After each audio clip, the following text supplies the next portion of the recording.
volana jona 2025. Ry ava-malala amin'ny tompo miala tsiny satria tsy nety tafiditra mihitsy izoky evangelista Erika anio.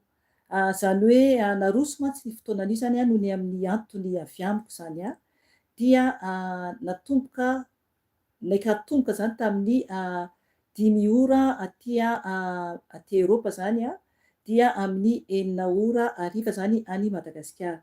Dia anio zany tsy nety mihitsy tafiditra atao amin'ny invitation zany izoky Erika satria noho ny antony amin'ny telefôna izany dia ny tompo no mahalala zany ka isaorana ny tompo foana zany any amin'izay rehetra ho tanteraka zany izay sitrany.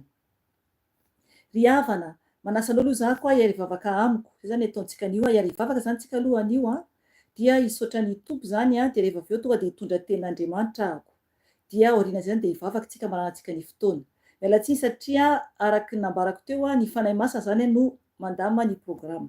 Izy zany no mandama ny programa zany hoe ny teny teo hoe tsy tafiditra mihitsy izoky Erika eto amin'ny vidéo dia zay zany no sitrapon'ny tompo ka isaorana ny tompo zavatra rehetra satria izy no mandama ny programa.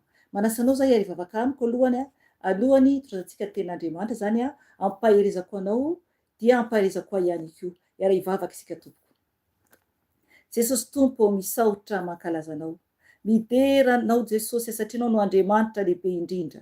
Ianao no Andriamanitra avo indrindra. Ianao le tsy takatra heverin'Andriamanitra satria lehibe ianao ary tsy misy toa anao. Misaotra anao rainy amin'izao fotoana izao izay mbola ahafahanay miantso anao. Mbola ahafahanay ihany koa tompo areteny avy aminao. Amboary zay Jesosy avao zay Jesosy satria tompo mandalo ihany izay ety ambonin'ny tany. Tompo malala apetraka aminao ny fotoana rehetra. Eny Jesosy na dia tsy araka ny fiheveranay raha Jesosy ny programa dia ianao no tompo ny fotoana. Ianao no mpandamina ny zavatra rehetra Jesosy ka ho ataonay ho voninahitrinao zany Jesosy satria ianao no antsoina, ianao no deraina, ianao no ankalazaina. Oka tompo ny rahanao andrakotra ahy sy ny ankonako ary koa andrakotra zanakao tsirairay averan-tany Jesosy. Oka ny fanahy masinao no hiteny amin'ny alalako satria fitaovana kely bitika ihany aho Jesosy. Ka amin'ny anaranao Jesosy no andidiko sy androahako ny asa maty satana rehetra, zanatsipika zay mitady alefany dia adorako amin'ny ranao zany Jesosy satria ny ranao dia afaka mandevina mandany ny fahavalo rehetra ka tsy ambinina izany fa fodroahena amin'ny rano Jesosy izany ary velan-davaka ny elinareo satana any plasinareo. Ka mangataka anao tompo, oka ianao no hiteny, oka ianao no hampianatra, oka ianao no hanavao, oka ianao no hanamboatra Jesosy satria mila anao izay. Ianao lay ho avy, Andriamanitra tsara indrindra ka ny voninahitra dia ho anao rery ihany hatramin'ny taloha indrindra ankehitriny aroa mandrakizay doria. Amen. Alleluia.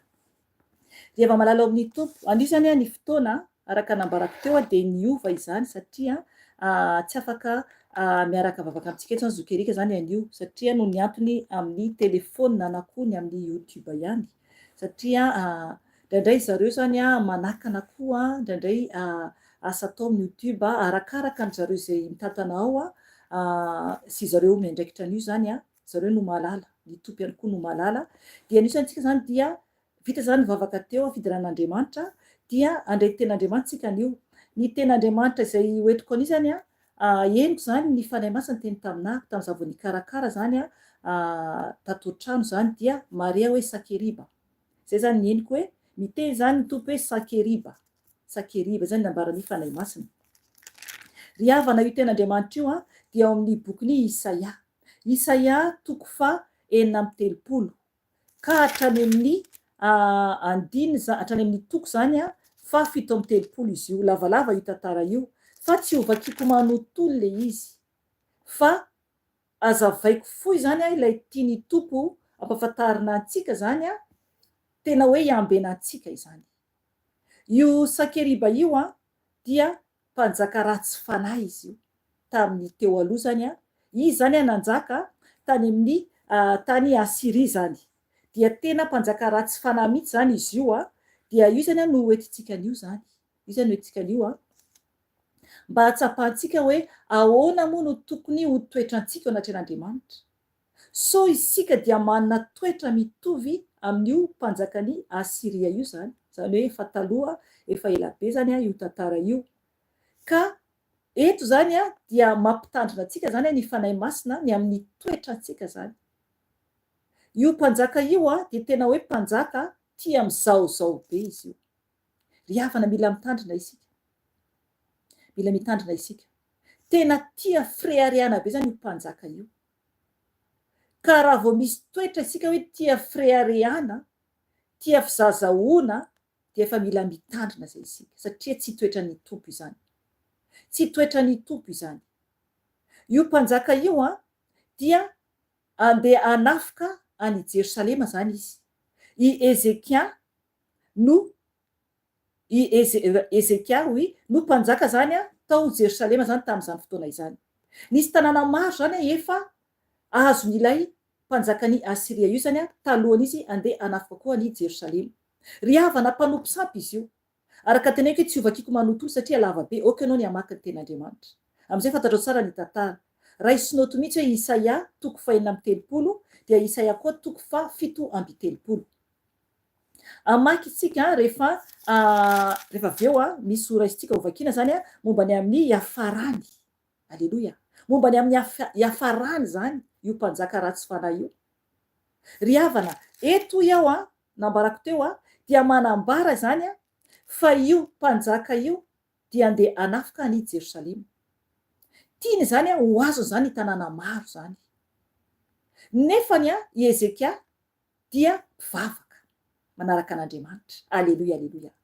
Oka ianao atsapa ny amin'ny tantara zay horaisintsika eto, tantara marina satria anaty baiboly oka ianao atsapa ny plasinao eo anatren'Andriamanitra.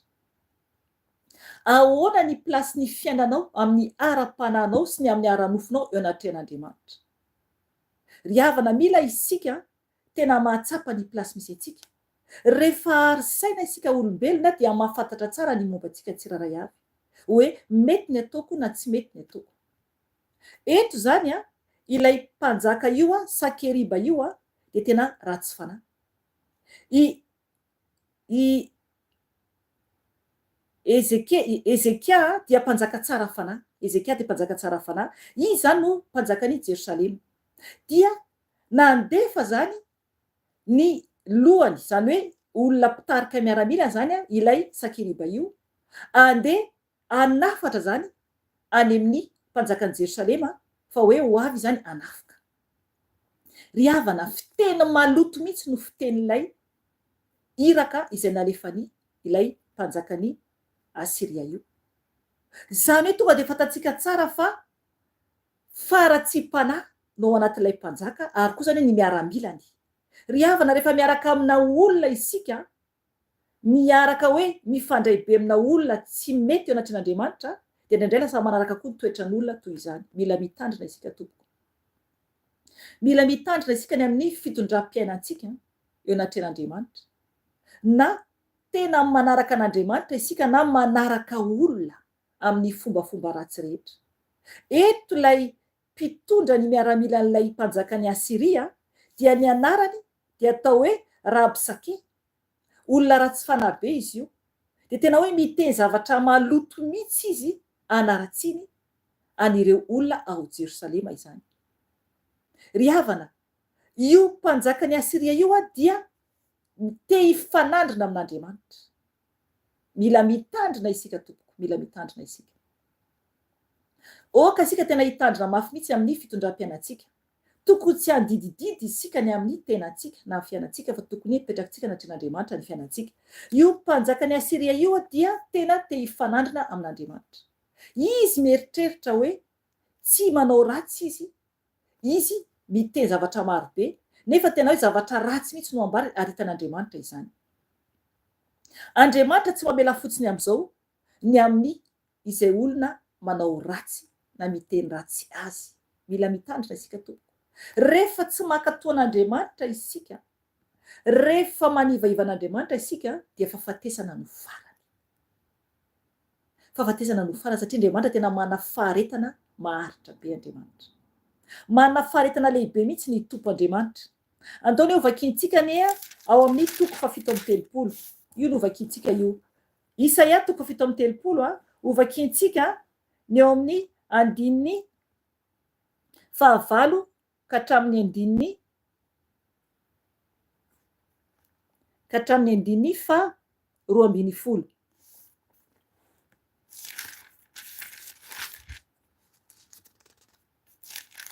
Azafady mba tsy vetivety aloha azafady tsy andininy favalo fa raha isika ty amin'ny andininy fa 3:30 ka hatramin'ny andininy fa 8:30. Isaia 7:30 io no vakintsika zany fa mbola ndray verset kely any ao alohan'io.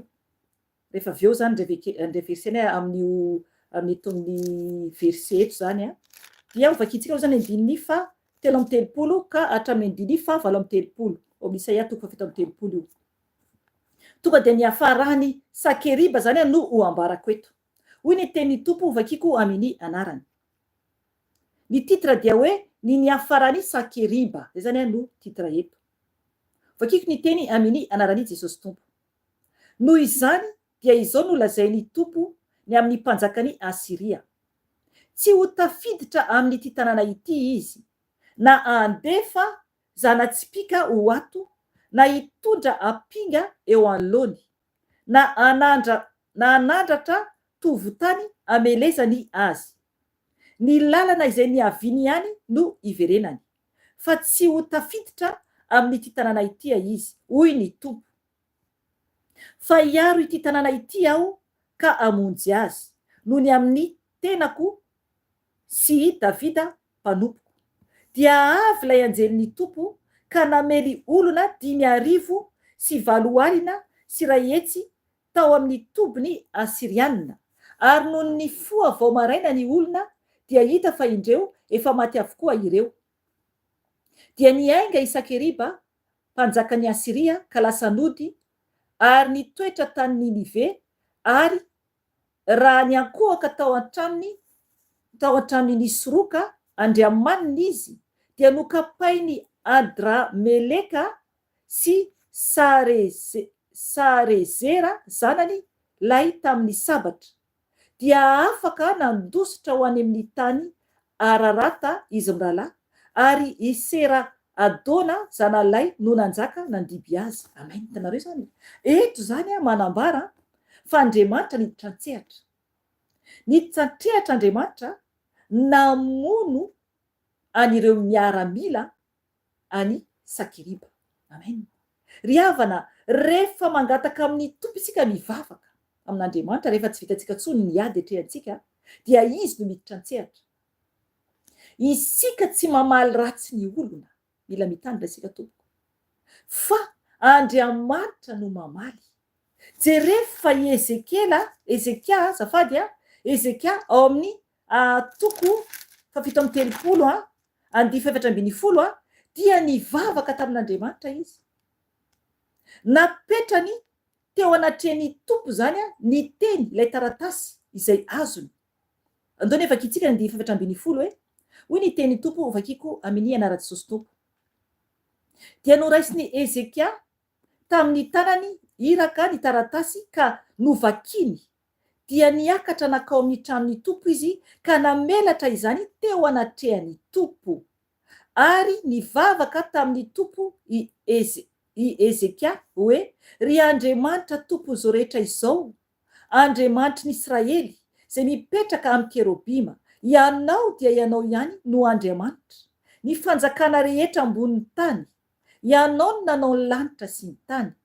Atongilano ny sofinao Tompo, ka miainoa airato ny masonao Tompo, ka mijere ary miainoa ny teny rehetra izay nampitondrainy Sakeriba hiatsy an'Andriamanitra velona. Tompo, marina ihany tokoa fa ireo mpanjakany Asiria dia efa nandrava ny firenena rehetra sy ny taniny, ary efa nariany tao anaty afo ny Andriamaniny. Tsy Andriamanitra akory matsy ireny, fa asan-tanan'olona ihany. Dia azo sy vato ka azony no simbana, koa ankehitriny ry Tompo Andriamanitray. Ry Tompo Andriamanitray io, vonjeo amin'ny tanany izahay mba hahafantarany ny fanjakana rehetra ambonin'ny tany fa ianao irery ihany no Tompo. Amen. Ry havana, ny vavaka nataon'ny Ezekia dia ny vavaka izy nangataka tamin'ny Tompo, ny idiran'ny Tompo an-tsehatra. Oka isika hivavaka idiran'ny Tompo an-tsehatra. Oka isika hivavaka angataka amin'ny Tompo fa tsy isika akory no hoe hiady. Ry havana, oka ho raisinao ny exodosy toko 7:10 andihy 7:10 ny tompo no hiado antsika fa isika kosa dia angina. Mila isika tena manatona an'Andriamanitra ary matahotra azy. Ry havana, araka ny teniko teo tavakitsika teo dia andihy 4:30 dia avy lay anjelin'ny tompo ka namely olona 5,400 alina sy 2 hetsy tao amin'ny tobony Asiriana. Amen. Anjelin'ny tompo no ny rain'Andriamanitra amono olona marobe tsy voatanisa. Ry havana, jerevy ny abetsahan'ireo olona marobe ireo no vonoan'ny anjelin'ny tompo. Ka tokony isika tena hoe atahotra an'Andriamanitra. Ary no leveo fantatsika tsara ny tantara fa ny zanany ihany no namono any Sakeriba. Ny zanany naterany ihany no namono azy. Zay rehefa anaty fanompontsampy. Zay rehefa anaty fanompontsampy. Ry havana, rehefa tsy manaraka an'Andriamanitra, karaha manaraka ny Satana, dia mifamono an-trano. Zay ny hafahavalo. Mifamono an-trano. Jerevo fa ny fomba namonon'ireo zanandrola azy dia i Sakeriba raha ny ankohaka tao an-tranon'ilay Andriamanitra kely ny vavahany.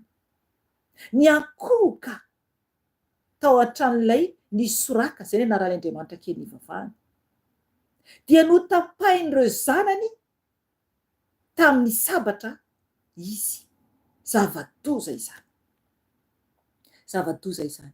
Ry havana, manao ahoana ny ara-pananao ankehitriny? Ao amin'ny tompo ve ianao sa tsia? Sao dia tsy manaraka an'Andriamanitra marina ianao? Sao mbola misalasala ianao hoe anaraka an'Andriamanitra na tsia? Fotoana izao iverenao amin'Andriamanitra. Enganeka tena azo hery ianao amin'ny ten'Andriamanitra zay tonga teo. Izy no tokony hiado antsika fa tsika tokony angina. Oka tena hifoy isika amin'ny ara-panahy. Oka isika hitady ny tompo ary tena hiala amin'ny faratsy toetra rehetra. Tianao Jesosy, tianao Andriamanitra. Oka ny fanay no hitoetra ao anatintsika. Ry havana, tiantsika ny tompo. Lehibe izy ary tsy tokony mivazivazitsika amin'ny ara-panahitsika. Ry havana, izay ny anio. Fa raha mbola misy ty fotoana dia mbola miverina eto ihany ao mitondra ny ten'Andriamanitra. Ry havana, oka isika hijoro tsara eo an-tren'Andriamanitra. Oka isika tena ho marina sy mahitsy satria mamaly Andriamanitra. Fa raha ratsy ny taontsika dia Andriamanitra koa mamaly antsika ka ho very ny fanahintsika. Hivavaka isika tompoko amarantsika izao fotoana izao. Hivavaka isika tompoko. Sotranao zay Andriamanitra lehibe indrindra ho ny amin'ny fitiavanao sy ny famindraponao. Misaotra ray satria Andriamanitra tsara ianao. Andriamanitra velona sy mahery ianao. Misaotra Jesosy ny amin'ny teny zay nomenao anay anio. Misaotra tompony amin'ny afantaranay momba ny amin'ny Sakeriba. Jesosy io, mamindra fo aminay satria tsy mendrika izahay. Oka Jesosy ho mendrika izay tsiraray avy anatrehanao. Ka mba ho raisinao Jesosy ny vavaka anay rehefa mibebaka izay. Tompo, oka anao hijery zanakao tsiraray avy eran-tany Jesosy. Avozy izay, amboary izay. Tompo, tario izay amin'ny lalan'ny fahamarinana mbateraka fahamasinana. Tompo, voninahitra ho anao ny amin'ny fotoana fohy izay vitanay teto anio. Mideranao Jesosy amankalazanao. Amasino izay Jesosy. Amboary izay tsiraray avy tompo ary fenoy ny fanay masinao. Ary rakofy amin'ny ranao. Misaotra Jesosy ny voninahitra dia ho anao rery ihany. Hatramin'ny taloha indrindra. Sy ankehitriny ary ho mandrakizay doria. Amen. Zay ry havana ny fotoanantsika anio fa dia mametraka velo aminareo aho dia manaraka indray ny fotoana dia mahariza daholo tompoko. Amen. Veloma tompoko.